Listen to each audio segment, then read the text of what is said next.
Business Express. It's Zibby and Rotus here this morning. Let us know what your thoughts are. We want you to be a part of the conversation. The WhatsApp number is 0809 440 981. And you can also tweet at Smooth981. Good morning, Rotus. How are you? Hey, good morning, Zibby. Good morning. Fine, thank you. Hope you're good as well. Good morning to all our listeners and viewers as well. Okay, so we're starting off with education and business. Today is International Day for Education. And I want to ask this, how important is education to the economy of Nigeria?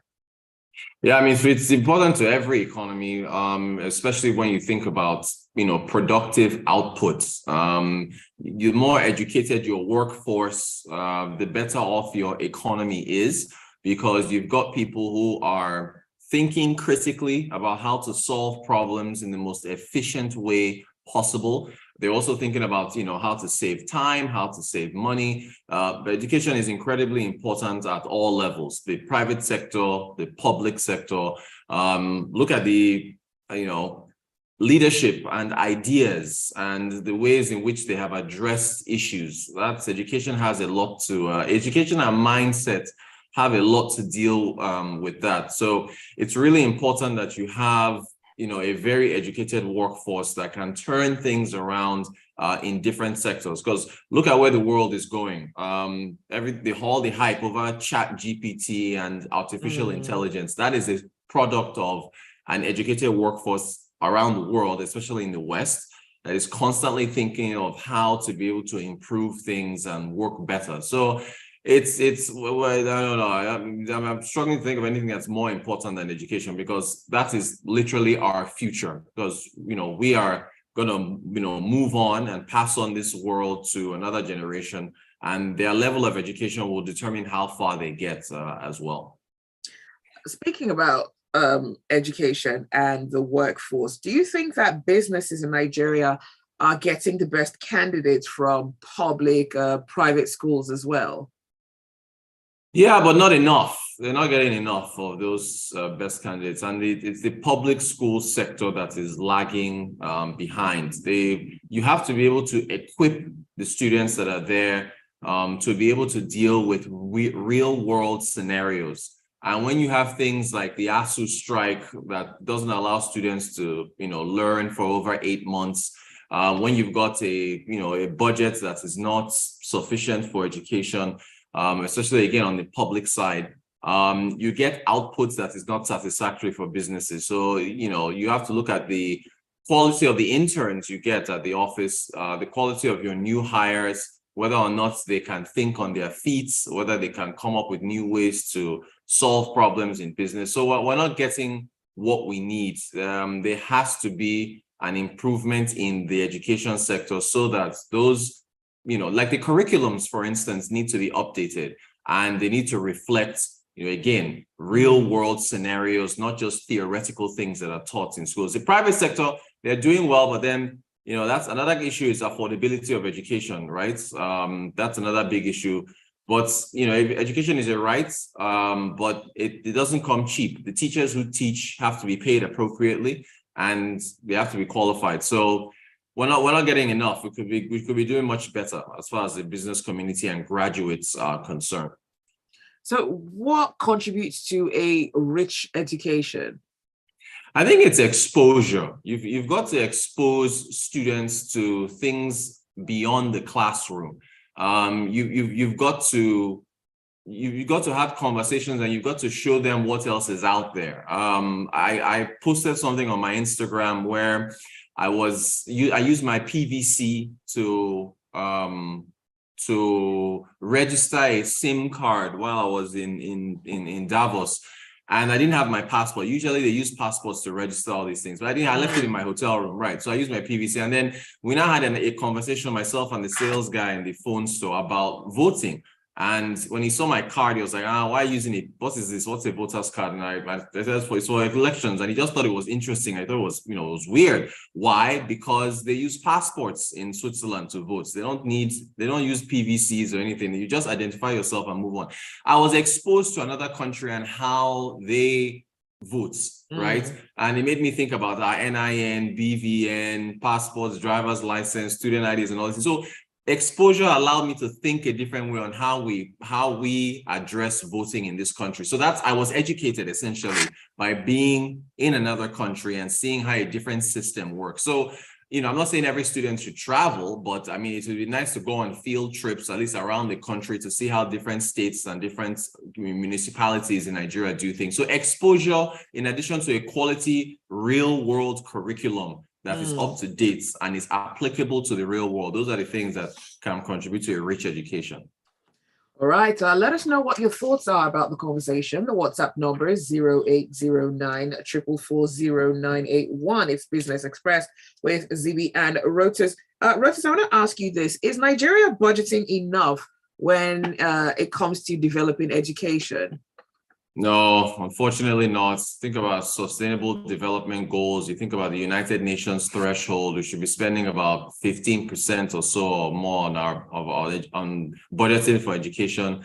I think it's about 7% or 8% or so as for the last budget. So no, it's not enough. This is why these things are interconnected. This is why you need to get rid of fuel subsidies and apply those trillions of naira to a sector like education in order to improve, supplies, laptops, quality of teachers, electricity in the education sector. So we could be doing much better. The budget is just not there, but then the money is not there either. So it's unfortunate. All right. So currently in Nigeria, 20 million children are out of school. How can we actually reduce that number? Well, you can reduce that number by, your prior question, by spending more money. You have to be able to spend more money to be able to capture those children that are out of school. You need it comes down to money. You need better facilities. You need more teachers. Your teacher-student ratio your teacher-to-student ratio has to increase. The same way doctor-to-patient ratio has to increase. So you need more teachers. You need more quality teachers, and you need to pay them well. So you've got to be able to go out there, take those kids off the streets, improve things at home, welfare. A lot of parents send their children to go and sell goods on the streets because, things are not well at home. They got to make money, or they send them to go and farm, to be able to produce food for themselves. So you've got to be able to provide, again, all these things are interlinked. You've got to be able to provide better welfare for families, again, which comes down to money, in order for them not to have to, reduce the education time for their children and use that time instead to go and sell things in a market or, go and farm and stuff like that. Kids at a young age, that's when they're most impressionable. That is the time where they should be in school, learning and being able to think about new ways to contribute to society outside of selling things on the road or going to farm.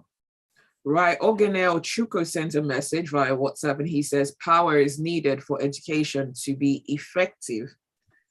Okay. Very much agreed. Again, comes down to money. You have to be able to, have electricity to power laptops, to power laboratories, to power, videos you show children to expose them to different. So again, everything is interlinked. Security. You can't, remember a lot of children were getting kidnapped from schools. Schools were shutting down a couple years ago. Now that has moved to rail. So you've got to, your economy has to work well. When you think about an environment for somebody to be able to learn and absorb what they're learning, they can't be worried about getting kidnapped. They can't be worried about putting on a generator. They can't be worried about all these other things. You should make sure they have an environment, kind of like the business environment, where they just focus only on school. So Ogenechukwu is very correct. You got to have power. You got to have a secure society and so on and so forth. All right, let's talk about rice in Lagos State. Now, the president inaugurated the mortar rice mill here in Lagos. Can it change the rice dynamics in the States? It's all about supply, Zibby. I think it's a 32 metric ton rice mill. Lagos has signed a deal with a company called Wakot, I believe, that is going to be handling it because of their expertise in rice. We'll see. All this one is commissioning and inaugurations. Let's see the supply of rice. If it increases and we're eating local rice and the price comes down, then we'll know it has worked. So we have to actually say all these things they've been inaugurating, the seaports, this and that. Let's see it in action. If Sonwolu gets another 4 years, then we will rank him as far as the rice matter is concerned based on supply and price. Okay, KB sends a message through. Education is also changing with technology. Online education. How many Nigerians have accepted online education? Exactly. And in order for you to accept online education, you need tools. You and I are talking online because we have computers. Smooth FM as a company has the money to purchase computers and internet. I thankfully have a laptop. I'm able to purchase internet access based on my salary, right? So you have to be able to provide, as Ogadachukwu said, lights. Now we've got KB saying internet. You need laptops, you need electricity, you need, all these things all come together in order to provide a basic, rich environment for students to study. So again, it comes down to moolah, dinero, comes down to money. Okay, let's talk about the Monetary Policy Committee. Now, today is decision day. What are you expecting, Rotus? I think they will hold the rates. I mean, just, I think it's still at 16.5%. I think we'll find out around 11 a.m. is when the central bank governor, Governor Mefele, will, give his speech and then hold a press conference. They've been hiking rates, I think it was 500 basis points last year from 11.5 to 16.5. That has raised borrowing costs in the country. And, at this point, I think with inflation decelerating just a tad, I mean, prices are still high. It's still above 21%. Maybe they'll tell themselves that their hiking has worked and they should wait to see what happens. So I think they will hold. If they do raise the interest rate again, maybe it won't be more than 25 or 50 basis points. That's 0.25 or 0.5%. So we'll see. But final answer is I think they will hold the rates, and then we'll see. We'll see how that works out. All right. Well, thank you so much, Rotus, for joining us this morning on Business Express. One quick question there. Have you got petrol in your car? I was fortunate to yes, I do, but I was lucky that I have a relationship. You have to know people. I have a relationship with somebody at a fuel station, and they were able to keep some fuel for me because I drove all the way to Igbeju-Lekki to go and attend the Buhari inaugurating the seaports, which drained me of all my fuel. So I was lucky, but not everybody's that lucky. It is a shame and a disgrace, Zibby. Thanks for asking that question, that there's still no fuel in January in one of Africa's highest oil producing nations. So that's another wahala we still have to face. So vote wisely, everybody. If you don't want this to keep going on, you got to vote wisely. Okay, well, thank you, Rotus, for being with us on Business Express. Have a brilliant day ahead. And thank you for listening. Thank you. That's it for Business Express.